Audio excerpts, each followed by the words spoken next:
What's going on YouTube? This is Kiaguyjoe here. Today I'm back with another video. Today I have yet another Kia Sportage, but this one is the SX Prestige trim. This one is slightly different from the last Kia Sportage that I did. This one has a lot of upgrades as far as the LED headlights, full LED headlights at that, and full LED taillights as well. And this one also has a panoramic sunroof. But other than that, it's relatively the same engine as you guys know from the last video. If you guys seen my last video, I mentioned that all Kia Sportages have the same engine, same power, no matter what trim you get. But depending on what trim you get, you will get different features as well. But before we get into all the details, make sure you guys like, comment, share, and subscribe to the channel. I appreciate all the love. I appreciate all the feedback, whether it's negative or positive, and I'll keep things going the best I can. So you make sure you guys do that for me and hit that notification bell so you don't miss any videos. But without further ado, let's get into it. Alright, starting out in front of the 2023 Kia Sportage SX Prestige here. As you guys can see, it's relatively the same. Not too much of a difference from the last model that I did. But the biggest difference in the front here is on the full LED headlights. You got low and high beams LED, the LED turn signal, and the signature boomerang LED daytime running light. I'm really surprised to see that the boomerang doesn't go amber. I'm pretty sure I've seen some videos where that actually does that, where the boomerang will go from white to amber.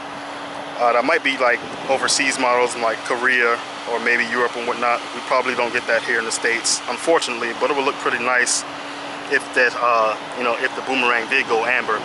But other than that, we still got LED turn signals for the front as well.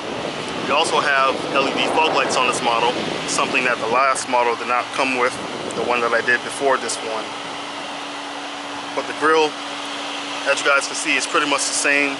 Got the same pattern, the new Kia logo on the front as well, with this silver garnish right there at the front.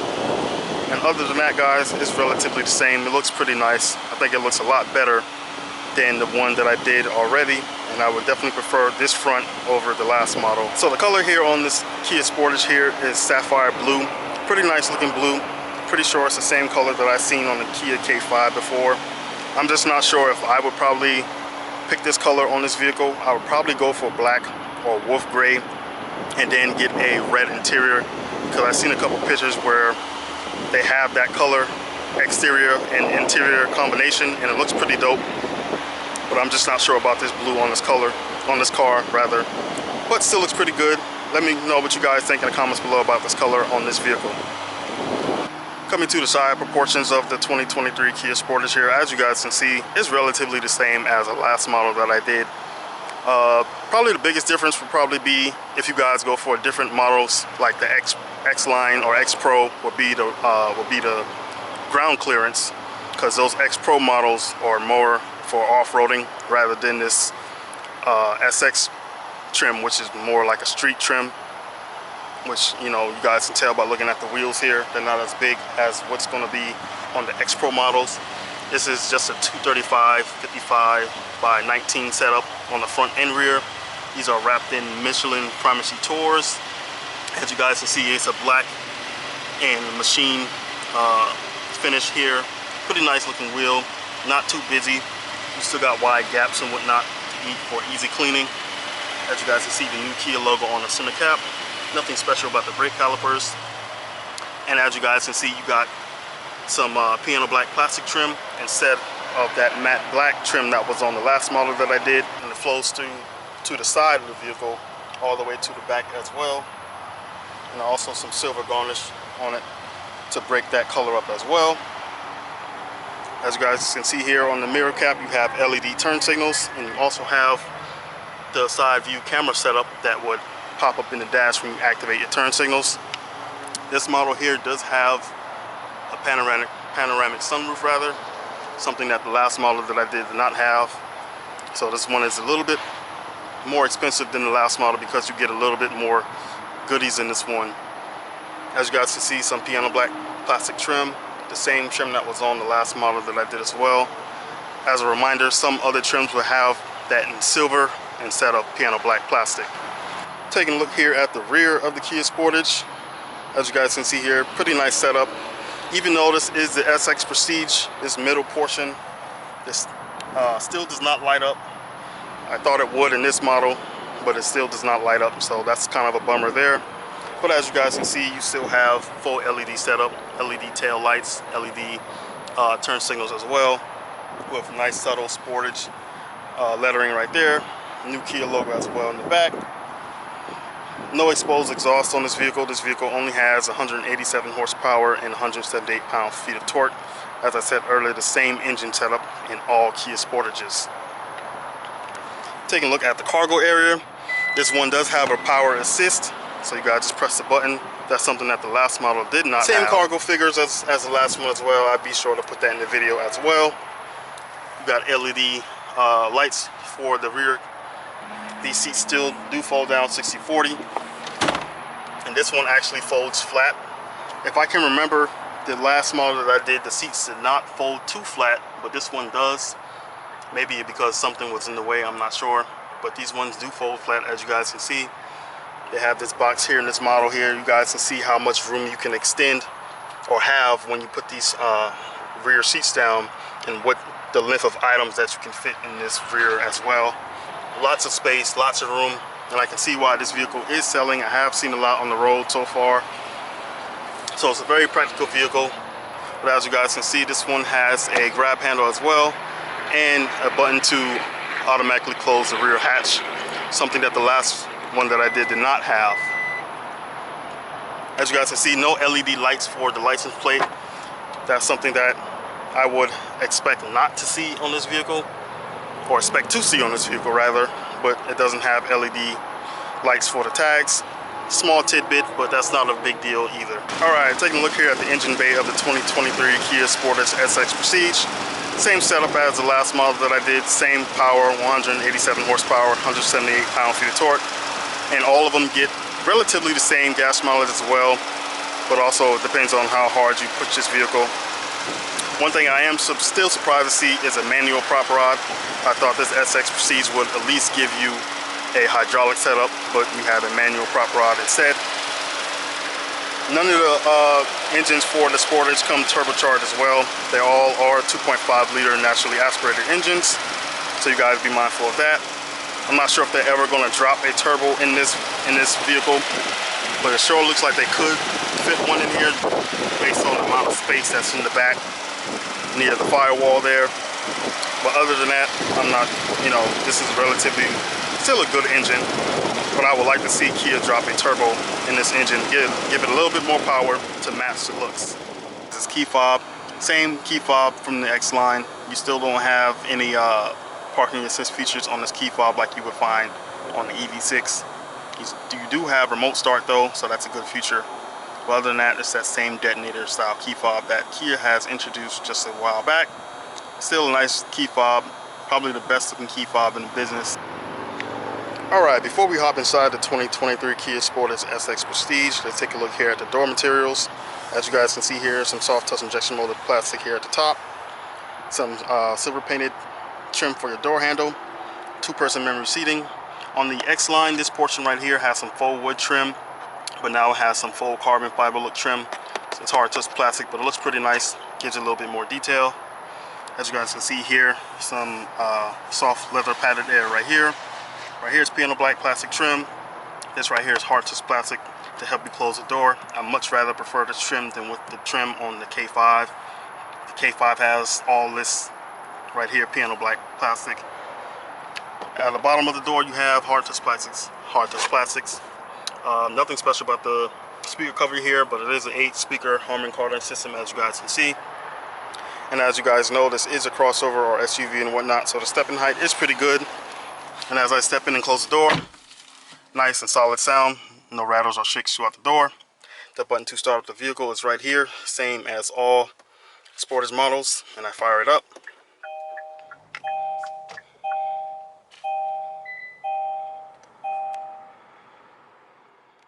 And as you step inside the 2023 Kia Sportage and have a seat, the seats do automatically adjust itself a little bit. It does have that memory seating, so if you guys set that in the settings, it'll automatically know who you are and it'll adjust to, you know, your settings and whatnot. Let's take a look here at the steering wheel. Same steering wheel as the last model X-Line that I've done. You have your phone and volume controls on the left hand side. Speaker volume, you can change your mode here from Apple CarPlay to Android Auto. It's still not wireless in this SX trim. I believe none of the Sportages have wireless capabilities. On the right side of the steering wheel, you have your steering wheel assist here, and what do you have? Cruise control as well, with a button to scroll through your menus. You do have to press these buttons a little bit to, you know, make it do what you want it to do. It does have some feedback to it as well, so that's a good thing. The horn sounds nice and loud. Didn't expect anything else out of this vehicle here. On the left side of the steering wheel, on the dash here, as you guys can see, you have illumination controls. Again, none of the Sportages that I know have any ambient lighting, so you guys be mindful of that. You have a button to open the rear hatch. This is something that the X-Line did not have, so that's a space that's filled. You have a button for traction control, a button for your electronic parking brake, and some other empty real estate, but I'm pretty sure nothing goes in that area here as well. Some more of that silver or faux carbon fiber look on the dash here. It goes out through the whole dash as well, instead of that wood trim or faux wood trim that was on the X-Line. The dash here, same deal of material, soft touch injection molded plastic. No heads-up display on this SX Prestige. Again, I believe no Sportage has set up for your heads-up display here. But the dash is pretty nice, same deal of materials. You have some piano black plastic here. You have some nice style vents there as well, same deal of material. This dash here, or this screen here, looks a little bit more curved than what was on the X-Line. I think it looks a little bit nicer than what was on the X-Line as well. You guys let me know what you think about that in the comments below, but we'll jump into that in a second as well. The glove box here is damped and not lined with felt. I don't believe that the glove box in the X-Line was damped. I'm not sure. I did notice it kind of dropped cheaply when I opened it, but I didn't mention it in the X-Line video. But this one is damped, but it's not lined with felt in this SX Prestige here. As you guys can see, same deal of material on the seats, nice and comfortable. I sit very comfortable. Sit high up. You have a very great commanding view of the road here. So very nice setup. This SX Prestige does have heated and cooled seats, so that's something to be mindful of. The X-Line does not have cooled seats, so if you guys want cooled seats, you have to go for the SX or SX Prestige model rather. Nothing special about the mirror here. Nothing like a rear view mirror, digital rear view mirror rather. This model does have some LED lighting, something that the X-Line did not have. All you have to do is touch it and the lights will come on and off. It's pretty nice. Again, this one does have a panoramic sunroof, as you guys can see here. It goes all the way back, just above the rear occupants' heads probably, or at least the glass, as you guys can see here. Opens up pretty nice, and it opens up just above the rear or the front passengers' heads as well. As you guys can see here, this area is nice and soft and padded as well. Opening up the area here, as you guys can see, it's nice and deep. No USB ports in there, just more for storage and whatnot. This area right here, you have two cup holders. You can probably fit some Gatorade in here, but to make it smaller if you want, all you have to do is press those buttons and it will, you know, bring out these pieces right here to fit smaller drinks, which is a pretty neat feature. Your drive mode selector is right here. You have 3 drive modes. You have smart, normal, and sport mode, as you guys can see. And when you guys, you know, change the drive modes, of course the gauge setup will change as well. Only changes in sport, unfortunately. It still looks the same in smart or normal mode, which kind of makes sense, but it would have been nice to see it have a different setup. As you guys can see, you have a button to change your or disable enable your parking sensors, a button for your camera setup. As you guys can see here, you have different camera views. You have a top-down view, rear view, of course, side view for your cameras and whatnot to make sure you don't scrub your wheels, and you also have a 360 view on the Sportage here as well. But I believe this only comes on the SX Prestige. I don't believe it comes on any other trim. You have a button here to disable and enable your engine auto start stop, a button to with your downhill assist, and a button to disable and enable your auto hold. One thing different about the setup here is on the X line you have a button here that you would press to unlock and lock your differential. So that's something that's not on this X line, or this SX Prestige rather. The gear or the drive selector is the same. You have R for reverse, and when you do that, you have your reverse cameras pop up and whatnot. You can actually zoom in just once if you guys wanted to. And you also have that 360 camera as well. Looks pretty nice. And you also have trajectory as well. And again, you also have a mode where you can slap it over to the left and manually shift with the gear selector here. You do not have paddle shifters on the back of the steering wheel here. That's something that I did expect to see in the SX Prestige, but it does not have it in this model here either. As you guys can see, you have heated and cooled seats and a heated steering wheel. So if you guys want those features here, you're more than likely going to have to go for the SX Prestige. I don't believe any other model comes with cooled seats and a heated steering wheel other than the SX Prestige. So make sure you guys do your research if you guys want those features. Up here you have a wireless charger, a USB-A and a USB-C port with a 12-volt power outlet right there. Coming up to the HVAC controls, as you guys can see, it's the same setup that's in the EV6, the same setup that was in the X line. All you have to do, guys, if you want to go from your climate to your radio, just press that arrow and there you go. Very simple in my opinion. I don't find it to be too cumbersome. A button to turn off the AC or the radio, you just press into that power button right there. Pretty nice setup. I really like the setup, even though it is minimalist, but I think it's better than putting those simple options in a touchscreen like some manufacturers are doing. Going to your map here on the screen here, this is a 12.3 touchscreen. As I said earlier, it does look more curved than what was in the X line, but it's relatively the same setup. It just has a different look to it in my opinion. But of course, going to that map here, you have your tune and volume knob. You can use that tune knob to zoom in and zoom out. I'm going to mention that feature as much as I can. I just like that feature so much. And of course, you have a nav button, which is kind of weird than having a map and a nav button, but it does serve a different purpose. You have a favorites button right here to map your Apple CarPlay, Android Auto, and whatnot. And this vehicle does have a Wi-Fi hotspot. And of course, you're probably going to need a subscription for that. Also, you do have a favorites button on the steering wheel as well, so you guys don't have to always reach all the way down here. And of course, you have your radio, media, and setup as well. But let me go ahead and turn that AC back on because it is pretty hot. And this is a nice setup all around, guys. You can touch that for your fan speed. Pretty nice setup. I really like it. This is a touchscreen setup as well. So again, guys, very nice, very similar to what was in the EV6 and the X line. Not too big of a difference here.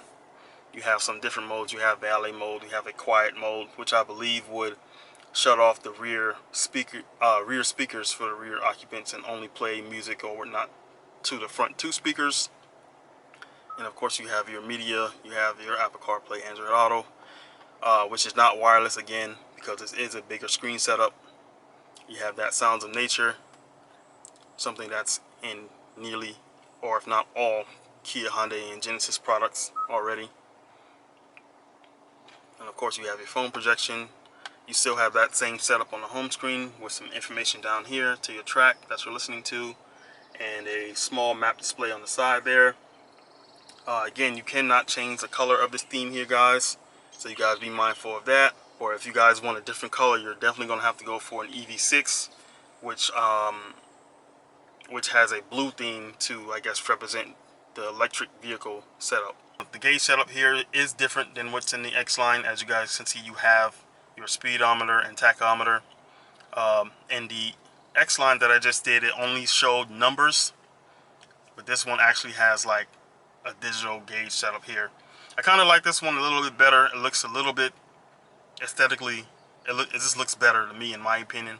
I don't mind the looks of the X line, but I just think this one looks a little better.